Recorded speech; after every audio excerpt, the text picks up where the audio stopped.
Hello John, this is Dave Gibbons here, just quickly giving you some answers to your questions.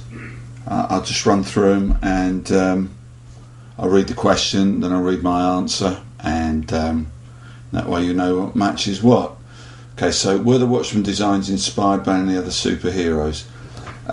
Not specifically. Originally the Watchmen characters were going to be some characters published by Charlton Comics who had been bought by DC, and these were people like the Blue Beetle and the Question and Captain Atom, and they were kind of archetypal superheroes. They were the kind of atomic superhero and the Batman type character and the vigilante detective character. So when we designed the Watchmen characters, we really did them out of whole cloth. We really wanted just to come up with I wanted to come up with some costumes that were interesting to draw, and I made sure that I really enjoyed drawing them all. I mean, I still love to draw the Comedian and Rorschach and so on, and I suppose in as much as they were archetypal superheroes, we kind of looked to the archetypes of superhero costumes to come up with the different elements. What did you think of the film overall? Alan Moore's refusal to have anything to do with it was well publicised. I really loved the film. I think it was an excellent job. I couldn't say it was perfect, but then the graphic novel's not perfect. But I think it was, as good a movie version of Watchmen as you could possibly hope for, and actually much, much better than you really could have hoped for. I've seen it 7 times and I'm still enjoying it.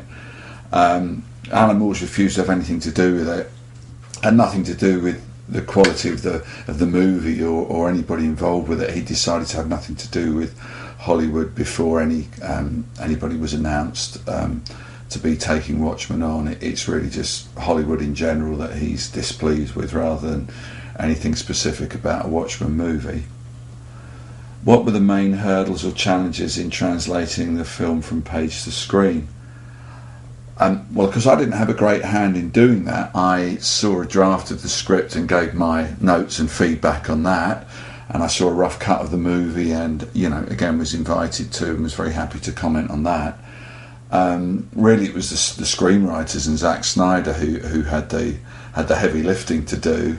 I mean, it's really just a question of boiling down all that material into something that's manageable as a movie. At the same time, there was a thing produced called the motion comic, which was virtually every panel, every word balloon of the graphic novel translated and animated, and that runs to about 5.5 hours. So really it was a question of boiling the material down from what would have been a 5.5 hour movie to a 2.5 hour movie, and have it still make sense and have the kind of feel of the graphic novel. And I think they were really very, very successful at doing that. How about the ending of the film? What did you make of that? I thought it was very, very appropriate for the movie. I think it fitted much better than the ending we had in the graphic novel would have done, because it would have had to be so much backstory to establish what was happening. And also I like the way that the elements of the ending were tied back into the main themes of the movie.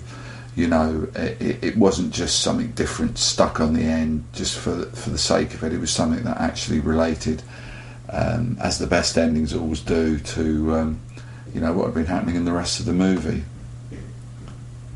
Who or what inspires you to pursue a career in art, and more importantly in graphic novels? It was just comics, really. From the time I could first read, I read comics, and I love comics, and I love to draw, and I just like the idea of telling stories in pictures. That's what it always was for me, not just drawing for drawing's sake, but drawing with the purpose of telling a story.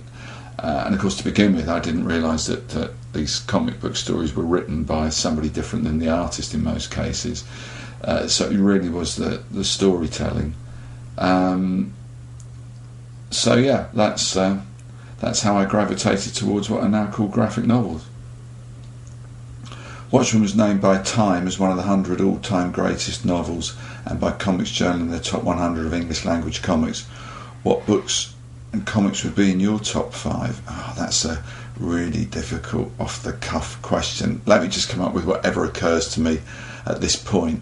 Of all the many Batman comics that have drawn attention in recent years, my real favourite is Batman Year One, written by Frank Miller and drawn by David Mazzucchelli. I think that's a wonderful, wonderful Batman story, and is really the basis for the couple of Batman movies that have just been out recently.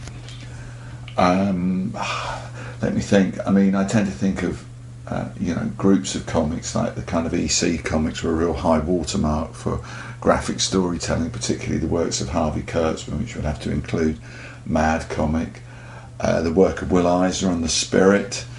Oh my God, it's so difficult just to kind of boil this down. As far as books are concerned, well, there was a book I read several times when I was growing up, a science fiction book called The Star's My Destination, also known as Tiger, written by Alfred Bester, who coincidentally had cut his teeth writing Green Lantern comics for DC. I suppose, there's the usual kind of classics and worthy books that you mentioned, but that's just a sampling. Which has been the most enjoyable project or character you've worked on? Well, obviously Watchmen was very much a career high. I also really enjoyed working on the Superman story for The Man Who Has Everything, which was written by Alan, so it was a great story. Featured Superman, has to be the best comic book character of all time, and was edited by Julius Schwartz, who was my favourite comic book editor when I was growing up, who edited Flash, Green Lantern, Justice League, Strange Adventures, Mystery in Space. So I think that would be a peak as well. Are there any characters' novels you have yet to work on but would like to? Well, I've been very lucky because I've got to work on most of the major characters, certainly for DC Comics, who was always my favourite comics publisher. I worked on a couple of characters for Marvel as well. Really, I'm interested in creating new characters, doing stuff that I actually own the intellectual property of. So there really isn't anything at the moment that I'm really desperate to work on in anybody else's kind of toy box.